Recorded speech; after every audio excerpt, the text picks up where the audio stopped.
Change the way of learning. मैं गिरिराज सोनोवाल जो आपको कंप्लीट रीजनिंग सब्जेक्ट पढ़ा रहा हूँ, जो आपको आपके सभी कंपटीशन एग्जाम के लिए हेल्प करने वाली है। और दोस्तों सब बढ़िया, आई होप सब बढ़िया होंगे, पढ़ाई वगैरह काफी अच्छी चल रही होगी। तो दोस्तों हमने वर्बल रीजनिंग के 3 चैप्टर कंप्लीट कर लिए हैं और चौथा चैप्टर हम पढ़ रहे हैं, ठीक है ना दोस्तों। अगर आप चाहते हो मुझसे ऐसे ही कंप्लीट रीजनिंग सब्जेक्ट पढ़ना तो आप मेरे चैनल को सब्सक्राइब कर ले, जिससे क्या होगा कि जो मेरे आने वाले वीडियोस है उनकी नोटिफिकेशन आप तक आ जाएंगे, ठीक है दोस्तों। नीचे रेड कलर का सब्सक्राइब बटन है, उस पर क्लिक करें और बेल आइकन को दबा दें, ठीक है दोस्तों। और दोस्तों अगर आपके कोई फ्रेंड सर्किल में, नेबर सर्किल में, ब्लड सर्किल में या फिर आपके सोशल मीडिया पर कोई भी कंपटीशन एग्जाम, रिप्लेसमेंट एग्जाम या सीईटी की तैयारी कर रहा है तो आप हमारे वीडियोस को शेयर जरूर करें, ठीक है ना दोस्तों। तो दोस्तों हमने 3 चैप्टर कंप्लीट पढ़ लिए थे और चौथा चैप्टर हम पढ़ रहे थे जिसका नाम था सिटिंग अरेंजमेंट, बैठक व्यवस्था क्रम, ठीक है दोस्तों। इसकी 15 क्लासेस आप पीछे हो चुकी है। जो विद्यार्थी आज की क्लास देख रहा है, मेरा उससे विशेष अनुरोध है कि पीछे की क्लासेस को पहले देखे, ताकि इस पोर्शन को सोल्व करने के लिए, यानी इस चैप्टर को सोल्व करने के लिए जो बेसिक चीजों की आवश्यकता होती है वो मैंने पीछे के वीडियो में पढ़ाई है, ठीक है दोस्तों। तो शुरू करते हैं आज की क्लास को, ठीक है। हमने इसमें 31 क्वेश्चन कर लिए हैं और आज 32वां क्वेश्चन करने वाले हैं, ठीक है दोस्तों। मोबाइल को हॉरिजॉन्टल मोड पे लेके देखें ताकि चीजें आपको अच्छे से दिखाई दे। शुरू करते हैं आज की क्लास को। आप सभी का ध्यान मेरी तरफ होना चाहिए, अर्थात बोर्ड की तरफ होना चाहिए, ताकि आप अच्छे से चीजों को सीख सके, ठीक है ना। 32वां क्वेश्चन कर रहे हैं, ठीक है। सबसे पहले हमें क्या करना होता है सिटिंग अरेंजमेंट में, सबसे पहले क्वेश्चन को रीड आउट कर लेना है, ठीक है ना। क्यों, जिससे क्या हो कि कुछ हल्की फुल्की इंफॉर्मेशन हमारे पास आ जाए, ठीक है ना। यानी सेंटेंस में कुछ चीजें हमें मिल जाए कि क्या क्या बातें हो रही है, ठीक है दोस्तों। तो देखो सबसे पहले सेंटेंस को पढ़ेंगे कि 8 लोग ABCDEFG और H एक सीधी पंक्ति में उत्तर की ओर मुंह करके बैठे हैं, ठीक है। 8 लोग हैं जो उत्तर की ओर मुंह करके बैठे हैं। कौन कौन है? A से लेके H तक है, ठीक है। लेकिन जरूरी नहीं इसी क्रम में, मतलब जैसे दे रखा है ABCDH तक ऐसे बैठे हो, जरूरी नहीं है। अब आगे इंफॉर्मेशन दी कि F है ना, A के दाएं 5वें स्थान पर बैठा है, E A के ठीक दाएं बैठा है, ठीक है ना।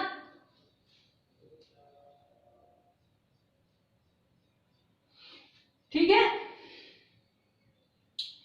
फिर आगे बोल रहा है कि H D के बाएं 3रे स्थान पर बैठा है, D E के दाएं 5वें स्थान पर बैठा है, B G के दाएं 3रे स्थान पर बैठा है और G A का निकटतम पड़ोसी है, ठीक है दोस्तों। ये इंफॉर्मेशन दी गई है। उसके बाद हम क्वेश्चन पुट आउट करेंगे किसमें किस प्रकार से क्वेश्चन पूछे जाते हैं, ठीक है ना। तो शुरू करते हैं आज की क्लास को, इसके क्वेश्चन इसको सोल्व करने की कोशिश करते हैं, ठीक है दोस्तों। अब देखो सबसे पहले हमें क्या बोला है कि भाई 8 लोग बैठे हैं। मैंने बताया था कि जब भी सर्किल वाला आए, आयत वाला आए, वर्ग वाला आए, तो आप है ना पहले व्यक्तियों को बिठा दो, जिससे क्या होगा आपको आसानी हो जाए। मगर जब ऐसा पंक्ति वाला आता है ना तो उसमें बिठाना थोड़ा कठिन हो जाता है। तो आप क्या करें, सबसे पहले हमें जैसे जैसे इंफॉर्मेशन दे रखी है हमें वैसे ही उठाना होता है, ठीक है। वैसे ही हम सेंटेंस को पिक करेंगे। तब हमें ये देखना है कि सेंटेंस कहां से कनेक्ट हो रहा है, जिस सेंटेंस से हम शुरुआत कर सकते हैं। देखो कि यहाँ पे F A की बात हो रही है, यहाँ पे E A की बात हो रही है, ठीक है। और यहाँ पे E D की बात हो रही है, ठीक है। और यहाँ पे आगे चलते हैं तो वापस से D H की बात हो रही है। फिर यहाँ पे क्या नाम है, अपने B और G की बात हो रही है और यहाँ पे A G की बात हो रही है।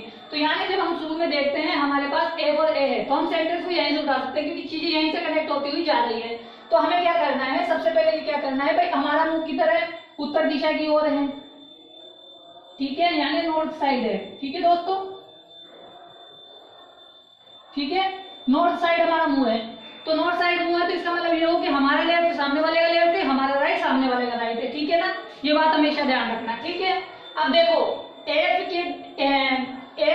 A के दाएं 5वें स्थान पर बैठा है, ठीक है दोस्तों। मैंने बताया था जब कभी भी 2 व्यक्ति एक साथ आ जाए तो पहले सेकंड व्यक्ति को बिठाते हैं, फिर फर्स्ट व्यक्ति को बिठाते हैं। अब देखो क्या बोल रहा है कि पहले क्या बिठाना है, A को बिठा दिया। मान लीजिए 8 लोग थे, हमने कहीं पे भी बिठा दिया, हमने यहाँ बिठा दिया। अब दाएं तरफ जा रहे हैं तो मैंने यहाँ बिठा दिया, ठीक है, A बिठा दिया। अब क्या बोल रहा है, A के दाएं 5वें स्थान पर F है, ठीक है दोस्तों। ये तो हमारे पास एक पहला व्यक्ति हो गया A। अब इसके बाद 5वां व्यक्ति बिठाना है किसको, F को। तो दाएं इधर वाला चलेगा, ठीक है ना। तो देखो 1 व्यक्ति, 2 व्यक्ति, 3 व्यक्ति, 4 व्यक्ति और 5 व्यक्ति। 5वां व्यक्ति कौन है, F है। यानी A के दाएं 5वें स्थान पर F है। देखो A के दाएं 5वें स्थान पर F है क्या, 1 2 3 4 5, बिल्कुल। मैंने क्या किया, 5वें स्थान पर किसे बिठा दिया, F को बिठा दिया। अब आगे देखते हैं, आगे क्या बोल रहा है कि ई ए के ठीक दाएं बैठा है, ठीक है। वही बात आ गई, दोनों व्यक्ति एक साथ बैठे हुए हैं तो ए के ठीक दाएं, ए का दाएं कौन सा होगा, इधर। जब कभी भी ठीक दाएं बोले तो उसका मतलब होता है उसका पड़ोसी है, ठीक है ना। तो यहाँ बिठा दिया मैंने किसको, ई को। 5 लोग हमारे पास बैठ गए, 8 लोगों में से 3 लोग हो रहे हैं, उनको हम बिठा देंगे, ठीक है ना। आगे चलते हैं, आगे क्या बोल रहा है, एच डी के बाएं तीसरी ओर बैठा है, लेकिन हमारे पास तो ई है, ए है, एफ है, हम इस सेंटेंस को नहीं ले सकते, हमें पहले लिंक वाले सेंटेंस लेने हैं जो जुड़े हुए हैं, ठीक है। आगे चलते हैं, उसके बाद देखो डी, ई के दाएं 5वें स्थान पर बैठा है। तो वही बात आ गई, जब दो व्यक्ति एक साथ आ जाए तो हमें क्या करना है, पहले सेकंड व्यक्ति को बिठाना है, फिर फर्स्ट व्यक्ति को बिठाना है। देखो यहाँ पे ई की बात हो रही है, सेंटेंस में ई दे रखा है, तो क्या बोल रहा है कि ई के दाएं हमारे पास ई बैठा हुआ है, तो ई के दाएं 5वें स्थान पर कौन बैठेगा, डी बैठेगा। देखो ई के दाएं 5वें स्थान कौन सा, इधर वाला, 1 2 3 4 और 5, ठीक है। आई होप समझ में आया कि किस तरह बिठाया, आपको भी ऐसे बिठाना है, ठीक है ना। भाई दाएं चला तो दाएं चला तो मैं 5वें स्थान पर कहां पहुंच गया, यहाँ पहुंच गया। अब देखो कितने लोग बैठ चुके हैं, 1 2 3 4 5 6 7, यानी एक व्यक्ति बाकी है जो कहीं पे भी बैठ जाएगा, ठीक है। हम आगे देखेंगे बाद में। अब आगे चलते हैं, आगे चलते हैं तो आगे और क्या बातें बोल रखा है, आगे देखते हैं डी, कि यहाँ पे जब हम नीचे बढ़ते हैं तो हमें कोई इंफॉर्मेशन नहीं मिलती, बी और जी की बात हो रही है, और नीचे क्या बोल रहा है कि जी का निकटतम पड़ोसी ए है। देखो हमारे पास ए, यहाँ पे ए है, अब ए का निकटतम पड़ोसी या तो लेफ्ट राइट में बैठेगा या लेफ्ट में बैठेगा। राइट में हमारे पास ई बैठा हुआ है, ठीक है, तो हम कहाँ बैठा सकते हैं, लेफ्ट में बिठा सकते हैं। तो लेफ्ट में बिठाएंगे तो हमारे पास यहाँ पे बैठ जाएगा जी, ठीक है दोस्तों। आइए वो समझ में आया कि हमने किस प्रकार लोगों को बिठाया है। हमारे पास 8 लोग थे, 8 लोगों में से हमारे पास 5 लोग बैठ चुके हैं, ठीक है, आ गया समझ में। अब आगे और देखते हैं क्या बोल रहा है। अब यहाँ तक सेंटेंस, अब वापस चलते हैं, जो चीजें हमने छोड़ी थी उनको वापस लेते हैं। अब देखो क्या बोल रहा है कि एच डी के बाएं तीसरे स्थान पर बैठा है। देखो हमारे पास डी है, जब कभी भी दो व्यक्ति एक साथ आते हैं तो हमेशा सेकंड व्यक्ति को लेते हैं, और सेकंड व्यक्ति हमारे पास बैठा हुआ है कौन, डी। तो डी के बाएं कौन सा होगा, इधर वाला, क्योंकि उधर तो जगह नहीं बची, क्योंकि 8 लोग तो 7 लोग तो उसके इधर बैठे हुए हैं। तो डी के बाएं चलेंगे हम तीसरे स्थान पर, तो डी यहाँ है, तीसरा स्थान कहाँ है, 1 2 3, तीसरे स्थान पे हमारे पास कौन आ जाएगा, एच आ जाएगा, ठीक है दोस्तों। आई होप समझ में आया, ठीक है, समझ में आ गया किस तरह हमने बिठाया है। अब देखो, अब हमारे पास बचा हुआ कौन है, हमारे पास बोल रहा है ये बचा लास्ट में कि जी के दाएं बी, जी के दाएं तीसरे स्थान पर है। देखो वही बात बोल रहा है कि दो व्यक्ति साथ है, सेकंड व्यक्ति को बिठाना है, सेकंड व्यक्ति बैठा हुआ है, सेकंड व्यक्ति के दाएं चलना है तीसरे स्थान पर, 1 2 3, तीसरे स्थान पर कौन बैठ जाएगा, बी, ठीक है दोस्तों, बैठ गया। अब जो बचा हुआ व्यक्ति है, ऑटोमेटिक जो जगह बची हुई है वो किसके लिए बचेगी, जो व्यक्ति बचा हुआ है। देखो हमारे पास ए आ गया, बी आ गया, सी नहीं आया, तो यानी सी नहीं आया तो सी की जगह कौन सी हो जाएगी, ये वाली हो जाएगी, ठीक है। आया दोस्तों समझ में, ये सी की जगह हो जाएगी। हमेशा अपना राइट मान के ये चीजों को सोल्व करें, ठीक है। ये राइट था और ये आपका लेफ्ट था, देख लो जब आप बोर्ड की तरफ हाथ करोगे तो आपका राइट ये वाला है, इसका राइट होगा, और आपका लेफ्ट वाला सामने वाले का लेफ्ट होगा। आई होप दोस्तों समझ में आया होगा कि इस पजल को कैसे मैंने सोल्व किया है। और बात काफी इंपोर्टेंट पजल है, काफी बार क्वेश्चन पूछे जाते हैं, ठीक है। अब हम क्या करेंगे, क्वेश्चन बनाएंगे कि इसमें किस तरह से क्वेश्चन पूछे जाते हैं। आप एक होल्ड करें, आपके सामने एक क्वेश्चन आने वाला है, ठीक है दोस्तों।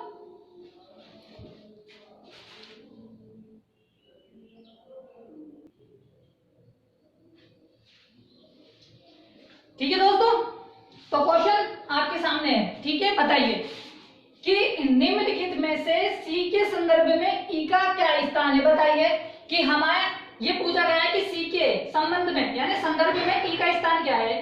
बताइए, देखो हमारे पास यहाँ पे तो बैठा है सी और यहाँ पे बैठा है ई, यानी सी के संबंध में बताना है। जब हम सी से बाईं तरफ चलते हैं तो 1 2 और 3, बाएं से तीसरे स्थान पर कौन है, ई बैठा हुआ है। तो हमें सी के बाएं जब तीसरे स्थान पे ई बैठा हुआ है तो ऑप्शन में मिल जाए, वही हमारा आंसर होगा। तो सी के बाएं तीसरे स्थान पर बैठा है, तो सी का बाएं तीसरा स्थान कौन सा हो जाएगा, ऑप्शन तीसरा हो जाएगा। बाएं से तीसरा यानी सी के बाएं तीसरे स्थान पर कौन बैठा हुआ है, ई बैठा हुआ है। आइए दोस्तों समझ में आया कि किस प्रकार का क्वेश्चन पूछे जाते हैं, ठीक है ना।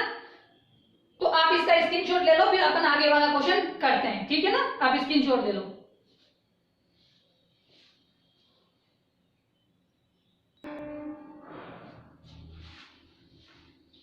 ठीक है दोस्तों, तो दूसरा क्वेश्चन आपके सामने है, इसका आंसर दीजिए कि निम्नलिखित में से दाएं छोर पर कौन बैठा है। बताएं कि हमारे पास जो व्यवस्था है इसमें जो हमने सोल्व आउट किया है उसमें दाएं छोर पे कौन बैठा हुआ है। दाएं छोर का मतलब होता है अंत में, यानी दाया ये है तो दाएं छोर पे अंत में कौन बैठा हुआ है, डी।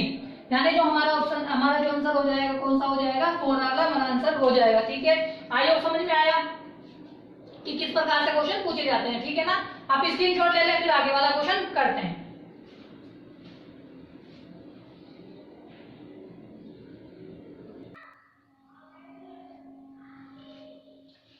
ठीक है दोस्तों, ये तीसरा क्वेश्चन आपके सामने है, इसका आंसर दीजिए। ठीक है ना, कि निम्नलिखित में से दाएं से छठे व्यक्ति के दाएं और तीसरा व्यक्ति कौन बैठा है, बताइए। बहुत इंपॉर्टेंट सवाल है, बताइए। ये सवाल है जो क्या नाम है अपने अल्फाबेट वाले से रिलेटेड लिंक करके बनाया गया है, बताइए। देखो आया आंसर, देखो इसका आंसर कैसे देंगे। हमने पढ़ा था जब कभी भी, देखो देख लो, दाएं से बोला है तो दाएं से छठे पे कौन है, यहां से गिनेंगे 1 2 3 4 5 6। ठीक है, दाएं से, ये दाएं पे कौन है, दाएं से 6 पे कौन है, देखो 1 2 3 4 5 6 दाएं से। ठीक है, दाएं छोर से, तो यानी इस छोर को छोड़ेंगे। ठीक है, अब इसके बोला है कि इसके, सॉरी दाएं से बोला है ना, तो दाएं से 1 2 3 4 5 6, और इसके क्या बोला है, इसके दाएं, तो इसका यहां पहुंचने पर इसका दाया कौन सा होगा, इधर वाला, तो इसके दाया 1 2 3 यानी 6 स्थान पर कौन है हमारे पास, सी है। यानी हमारा जो आंसर हो जाएगा सेकंड वाला हो जाएगा।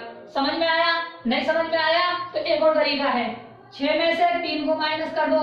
6 में से जब कभी भी सेम साइड आती है तो हमने क्या कहा, बताया था, जब भी सेम साइड आती है तो उनके बीच में काय का चिन्ह होता है, माइनस का चिन्ह लगता है। ठीक है, दाया माइनस दाया। ठीक है, तो हमारे पास दाएं से छठा पूछा था और फिर पूछा कौन सा, छठा तीसरा, तो आया कौन सा, तीसरा। तो यानी जो राइट से आएगा, यानी राइट साइड से हमारे पास तीसरा वाला कौन सा होगा, सी होगा। ठीक है, आयो समझ में आया। जब कभी भी सेम साइड होती है तो उनके बीच में माइनस का चिन्ह होता है, और जब कोई डिफरेंट साइड होती है तो उनके बीच में प्लस का चिन्ह होता है। ठीक है, मैंने क्या किया, 6 में से 3 घटाया, 3 आ गया, राइट से तीसरा देखूंगा मैं, 1 2 3, तो मेरा आंसर क्या आ जाएगा, सी आ जाएगा। ठीक है, आई होप दोस्तों समझ में आया होगा, है ना। आप स्क्रीनशॉट ले ले, फिर अपन आगे वाला क्वेश्चन करते हैं। ठीक है ना,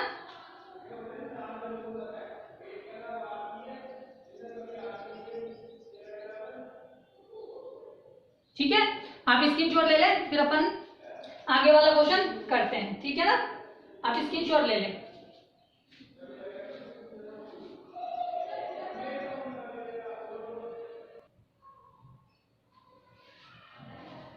ठीक है दोस्तों, फोर्थ क्वेश्चन आपके सामने है, इसका आंसर दीजिए। ठीक है, कि निम्नलिखित में से कौन सा विकल्प अंतिम छोरों को दर्शाता है, बताइए कि अंतिम छोरों पे कौन बैठे हुए हैं। देखो जी बैठा हुआ है और डी बैठा हुआ है, जहां पर डी और जी होगा वो हमारा आंसर हो जाएगा।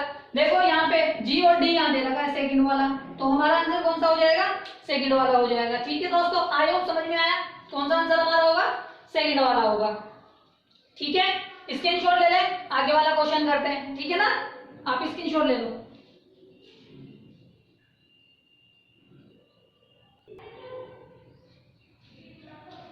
ठीक है दोस्तों, पांचवा क्वेश्चन आपके सामने है, इसका आंसर दीजिए कि निम्नलिखित में से डी के ठीक दाएं कौन सा व्यक्ति बैठा है। बताइए कि ऑप्शन में देख के बताइए कि डी के दाएं कौन बैठा हुआ है।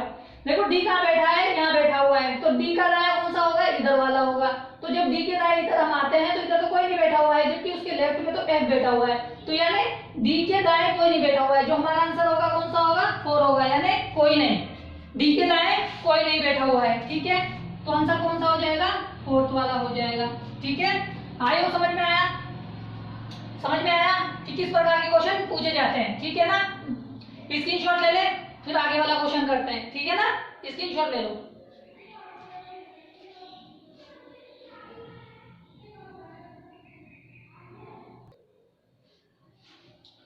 ठीक है दोस्तों, बताइए, छठा क्वेश्चन आपके सामने है, इसका आंसर दीजिए कि निम्नलिखित में से डी और जी के बीच में कितने लोग बैठे हैं? बताइए कि जो पजल हमने सोल्व करी है उसमें देख के बताइए कि डी और जी के बीच में कितने लोग बैठे हैं, बताइए। देखो डी कहाँ है? यहाँ है। जी कहाँ है? यहाँ है। इसके बीच कितने लोग बैठे हैं? 1 2 3 4 5 6, यानी जो इनके बीच में लोग बैठे हैं कितने बैठे हुए हैं? 6 लोग बैठे हुए हैं। जो हमारा आंसर हो जाएगा कौन सा हो जाएगा? 4 वाला हो जाएगा। ठीक है, आयो दोस्तों, समझ में आया कि किस प्रकार से क्वेश्चन पूछे जाते हैं। ठीक है ना? तो दोस्तों आ रहा है, चीजें आपको समझ में आ रही होंगी कि किस प्रकार से पजल को सोल्व किया जाता है ना? तो दोस्तों मैं चाहता हूं कि आप चाहे कम पढ़े चाहे क्वेश्चन एक ही करे पर अच्छे से करने चाहिए। ठीक है ना? आई हो आपको क्वेश्चन काफी अच्छे से समझ में आ गया होगा। ठीक है दोस्तों, अगर दोस्तों आपको क्वेश्चन समझ में आ गया है, चीजें आपको समझ में आ रही है, ठीक है ना, तो देर किस बात की? शेयर करें, लाइक करें, कमेंट करें और चीजों को पढ़ते रहें, है ना, ताकि चीजें आप सीखते जाएं और आगे बढ़ते जाएं। ठीक है ना? बस आपका क्या काम है? सिर्फ पढ़ना है और लोगों को शेयर कर देना है, बस इतना सा ही काम करना है और कुछ काम नहीं करना है। ठीक है दोस्तों, अगर आप चाहते हो मुझसे ऐसे कंप्लीट रीजनिंग सब्जेक्ट पढ़ना तो मेरे चैनल को सब्सक्राइब कर लें। ठीक है ना? नीचे रेड कलर का सब्सक्राइब बटन है, उस पर क्लिक करें और बेल आइकन को दबा दें, जिससे क्या होगा, जो मेरे आने वाले वीडियोस है उनकी नोटिफिकेशन आप तक आ जाएगी। ठीक है दोस्तों, और दोस्तों अगर आपके कोई फ्रेंड सर्किल में, लेबर सर्किल में, ब्लड सर्किल में या फिर आपके सोशल मीडिया पर कोई भी कंपटीशन एग्जाम, रिप्लेसमेंट एग्जाम या सीटी की तैयारी कर रहा है तो आप हमारे वीडियोस को जरूर से जरूर शेयर करें। ठीक है दोस्तों, कल मिलेंगे 33वें क्वेश्चन के साथ। मैंने बोला था कि 40-50 क्वेश्चन करेंगे, अभी तो और अच्छे अच्छे क्वेश्चन है, मजा आएगा आपको करने में और आप काफी इंप्रूव आपका दिमाग हो जाएगा कि चीजें किस प्रकार से लिंक की जाती है। देखा कितना बढ़िया क्वेश्चन था, है ना? तो ऐसे ही क्वेश्चन आपके पास आते रहेंगे। ठीक है दोस्तों, कल मिलेंगे इसी टाइम पर एक अगले सवाल के साथ। ठीक है दोस्तों, गुड बाय, टाटा।